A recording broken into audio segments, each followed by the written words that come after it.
নমস্কার বন্ধুরা, সবাইকে স্বাগত দেবমিতার হেসেলে। আশা করি আপনারা সবাই ভালো আছেন। আজকের রান্না মাছের ডিম কষা। মাছের ডিম কষার জন্য আমি কী নিয়েছি চলুন দেখে নেওয়া যাক। এখানে আমি 200 গ্রাম মাছের ডিম নিয়েছি, ভালো করে ধুয়ে। অল্প পটল কুচি, হাফ বাটি বেসন, অল্প কাঁচা লঙ্কা, স্বাদ মতো লবণ ও হলুদ, অল্প পোস্ত, অল্প রসুন কুচি, অল্প পেঁয়াজ কুচি, একটা বড় টমেটো দিয়ে আজকের এই মাছের ডিম কষাটা বানাবো। মাছের ডিমের প্রথমেই আমরা বড়া তৈরি করে নেব। এই মাছের ডিমের মধ্যে আমি অল্প পরিমাণে পেঁয়াজ কুচি, কাঁচা লঙ্কা, রসুন কুচি আর 1 চামচের মতো পোস্ত নিয়েছি। মাছের ডিমের বড়ায় খেতে দারুণ লাগে পোস্ত দিলে। আর হাফ বাটি বেসন আর পরিমাণ মতো লবণ ও হলুদ দিয়ে ভালো করে মাছের ডিমটাকে আমরা মেখে নেব।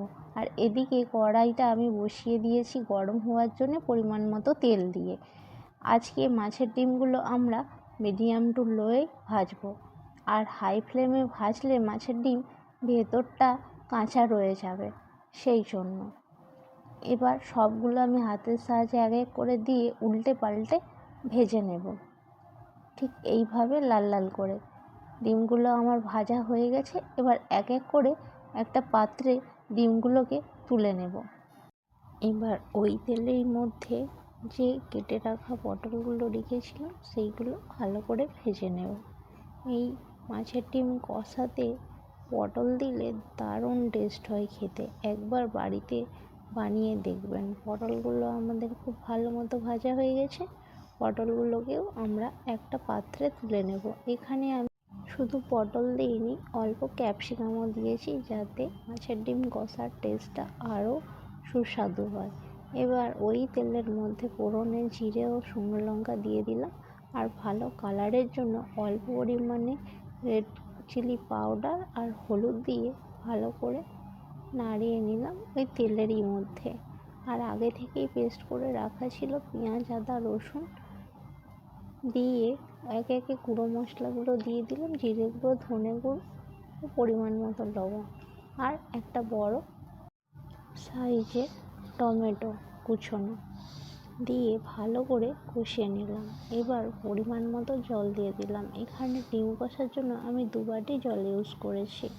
আপনারা তারও বেশি বা তারও কম দিতে পারেন। ঝোল আমাদের খুব ভালো মতো ফুটে গেছে। এবার ভেজে রাখা পটলগুলো দিয়ে আবারও কিছু টাইমের জন্য ঝোলটাকে ফুটিয়ে নেব। এবার ভেজে রাখা ডিমগুলো একে একে দিয়ে দেবো। ডিমগুলো দেখুন কতটা সফট আর ভেতরটা কত সুন্দর সেদ্ধ হয়েছে। এবার একে একে ডিমগুলোকে দিয়েও আবারও কিছু টাইমের জন্য ঝোলটা ফুটিয়ে নেব। খুব ভালো মতো ফুটে গেছে। উপর থেকে ধনেপাতা কুচি ও গরম মশলা দিয়ে দিলেই তৈরি আমাদের মাছের ডিম কষা। দেখুন দেখতে কত দুর্দান্ত হয়েছে। এটা কিন্তু খেতেও খুব সুস্বাদু। একবার বাড়িতে ট্রাই করে দেখবেন। আর আমার ভিডিও যদি আপনাদের ভালো লাগে অবশ্যই লাইক, কমেন্ট, শেয়ার ও সাবস্ক্রাইব করবেন আমার চ্যানেলটিকে। আর নিত্য নতুন কোনো যদি আপনাদের রেসিপি দেখতে ইচ্ছে করে সেটাও কমেন্ট বক্সে জানিয়ে যাবেন।